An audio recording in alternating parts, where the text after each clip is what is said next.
A week of Texas politics making national news. I think the faith in the Texas Attorney General's office has been shattered. From Ken Paxton's indictment and other legal troubles to the Texans making headlines in the debate stage for Fox News. We need a president that doesn't just talk a game, but a president that's got real results. What does it all mean for you? We take a deeper look this morning on State of Texas In Depth. Good morning and thank you for joining us. I'm Josh Hinkle. Coming up, we will take a closer look at Thursday night's big debates for Republican presidential candidates. But first, the man Texans voted to enforce the law now faces criminal charges and calls for his resignation. Attorney General Ken Paxton turned himself into the Collin County Jail Monday morning. Prosecutors say Paxton tried to sell stocks for a McKinney-based tech company, but did not tell potential investors he'd been paid with about 100,000 shares of stock. One of those potential customers was House State Affairs Committee Chairman Byron Cook of Corsicana. Paxton is also charged with saying he was an investor when he wasn't. Both of those charges are first-degree felonies. A third charge accuses Paxton of acting as an investment advisor without registering with the State Securities Board. Paxton sent a letter to supporters saying the charges did not take him by surprise, but he expects to be fully vindicated of the charges. KXAN's Chris Sadeghi has more details from McKinney. It was nothing like Rick Perry's booking, but a lot of media and plenty of demonstrators showed up for Ken Paxton's booking, but he came and went with barely a trace, except for now he is in the inmate database. It took just about 15 minutes. The black SUV pulled in, pulled out, and in between it all, the state's top attorney had a mugshot. But I think his smirk has always says it all. Collin County is a fair county. Paxton was in and out. Others weren't about to make it so easy. It's time for him to face the music, and we've got to stop the corruption. This may have been in Collin County, but Joanne Groshart wanted to send her message straight down I-35. I think everyone in Austin is a crook. After the booking, details of the alleged crime were unsealed for all to see. The flock of media set up for Paxton and his attorneys to speak, but they chose only to send a written statement saying they would do their talking in a courtroom. And in the meantime, the AG was going back to work. Ken must go! Exactly what these people do not want. It is standard procedure in this county for inmates to take mugshots with a white towel around their neck. The judge in this case allowed Paxton to skip the towel, instead taking his mugshot in a shirt, tie, and jacket. From McKinney, Texas, Chris Sadeghi, KXAN News.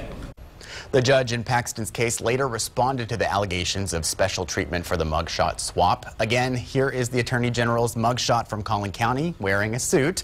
These are other mugshots from the same jail. Everyone booked into the Collin County Jail wears a towel around their necks. The jail has required the towel for years to guard against witnesses picking suspects in photo lineups based on their clothes. But according to the court order, the judge said Paxton could skip the towel because of his right to a fair trial. But Ken Paxton probably should know about the charges against him. That's because we discovered years ago when he was a member of the state legislature, Paxton voted for the bill that increased the penalties for acting as an investment advisor without registering, from a misdemeanor to a felony. It passed due to a wave of security scandals at the time, including the billion-dollar fraud committed by Bernie Madoff, who was an illegal, unlicensed investment advisor. In this case, just like all felony cases in Texas, prosecutors had to go in front of a grand jury before any indictment. A grand jury has 12 members who serve for a 3-month term. For a case to move forward, 9 of them must decide there's enough evidence to charge a suspect. Grand juries are a filter for cases, but not a conviction. The standard for getting indicted is relatively low when you compare that to the standard for someone being convicted of the offense. Probable cause is a fairly low standard. During the last term here in Travis County, for instance, grand jurors heard more than 2,500 cases. Of those, more than 95% ended in indictments.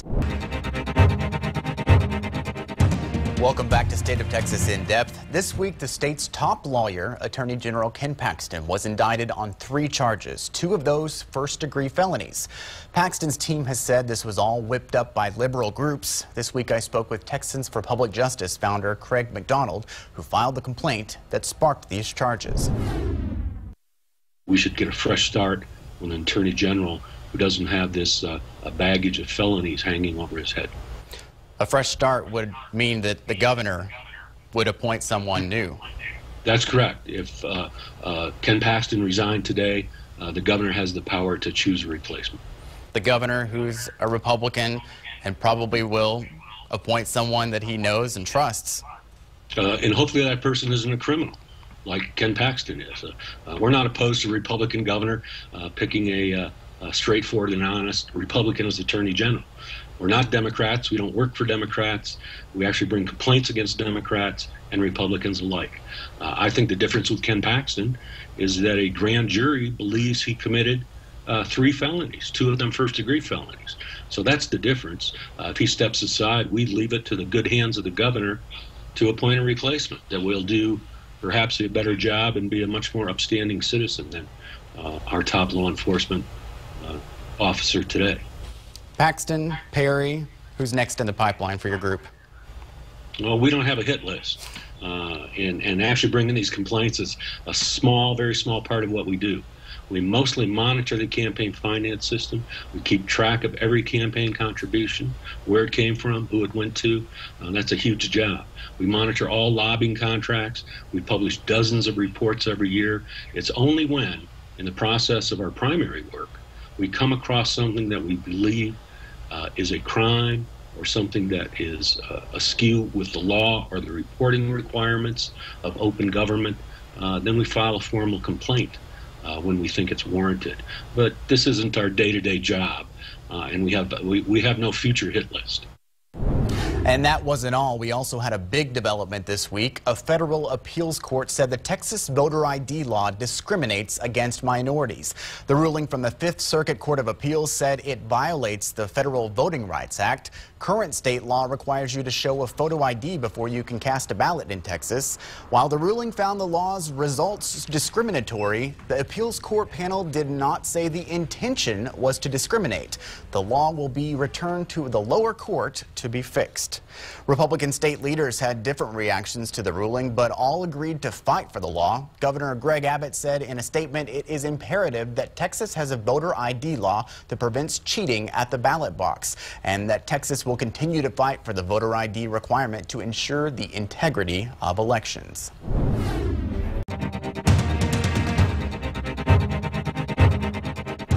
Welcome back to State of Texas In Depth. Several big political stories in Texas, and to break them down, I'm joined by Patrick Svitek from our media partner, the Texas Tribune, and Erica Greeter from Texas Monthly. Welcome, guys. Thank you. Hey.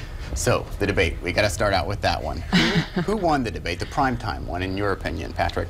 Well, I think Donald Trump commanded the most attention. I don't know if he won it necessarily. I think he, right out of the gates, grabbed the spotlight with his comments, or his defense or pushback on criticism of what he said in the past about women. He brought up Rosie O'Donnell right away. It was just kind of wild from the get-go. And so, as far as getting the attention, you know, I think he led the way in that regard. You were actually there. We could hear people booing and cheering. I mean, how was the crowd really handling him? I think they were looking for a show and they got it. So I guess it was a sound of satisfaction more than anything. But yeah, there was some booing. You know, there was definitely a negative reaction, especially the stuff that he said in response to his remarks on women in the past.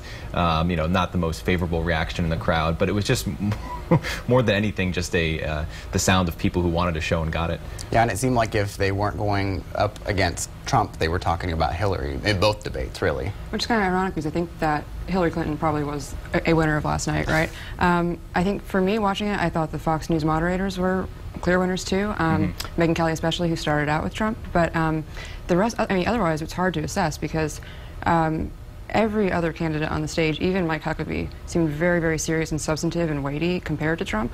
But of course, every other candidate is not the front runner, and Trump's lead in the polls is probably going to grow, if anything. He just didn't seem to have those specifics, though, the policy points that so many of the other ones did.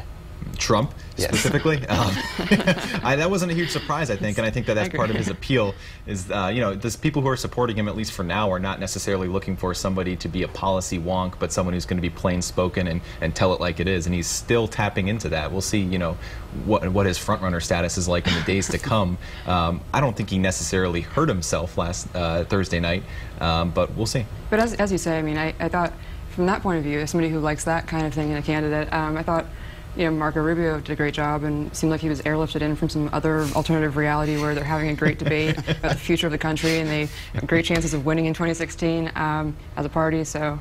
Yeah, I think it's just hard for anybody to break through, especially with Trump on the stage, and then also just with the large field that you have. Even though they cut it into 2 debates, you still had 10 people on that stage. I think the average speaking time was maybe like 5 or 6 minutes. This was a 2-hour event, and so these candidates really had to make the most of their time and also contend with the unpredictable force that is Donald Trump. Yeah, but for the earlier debate, the one that had Governor Perry in it, you really had to be the star of that one to even consider being in the top tier. Yeah.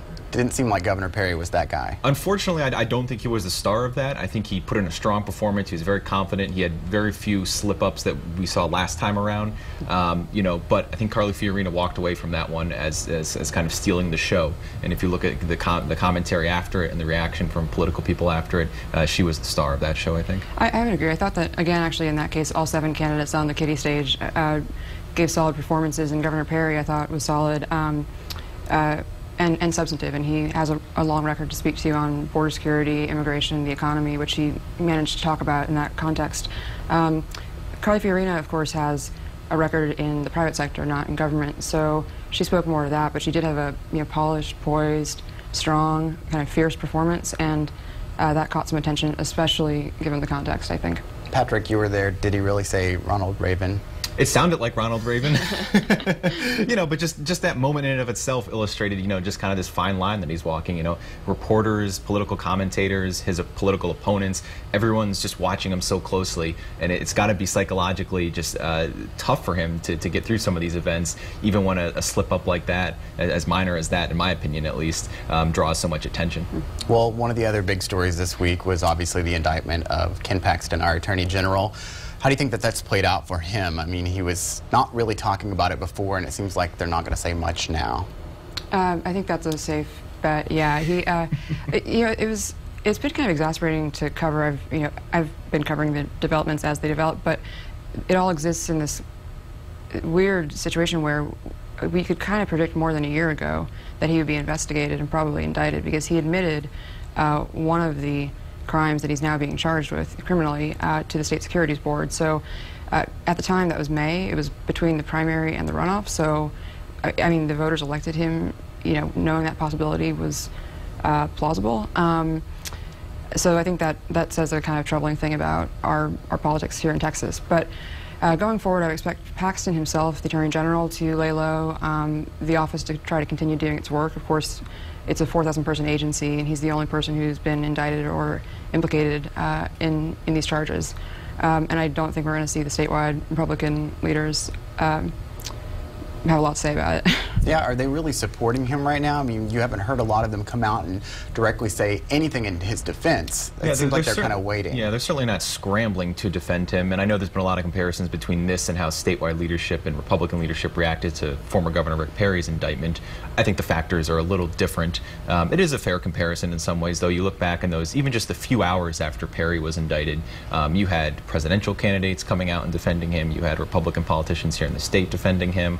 The Paxton case, again, some different factors, but the political reaction has been much more muted, I think. And I think one thing I would point out in that sense is that I think everyone's kind of being pretty close about what they say and saying the process will work. Partly because he already admitted to one of the crimes. It's kind of hard to say that it's outrageous and shocking. I mean, there's a couple who are trying to say that, but that's pretty marginal. And I think one thing I would keep an eye on going forward is that since Governor Abbott appoints the replacement, and Governor Abbott happens to have had 12 years prior to becoming governor as the Attorney General, a very good, very effective Attorney General, I would guess that he has very strong feelings about this, very strong feelings about how these headlines reflect on the office and on his legacy at the office.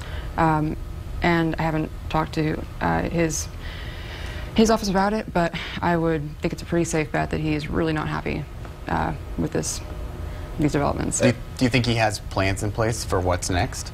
I think that since he was Attorney General for 12 years and is sort of an ace lawyer, an ace legal mind, he knows the community of people in Texas who would be good replacements for Paxton, since he would be theoretically at some point possibly making that appointment.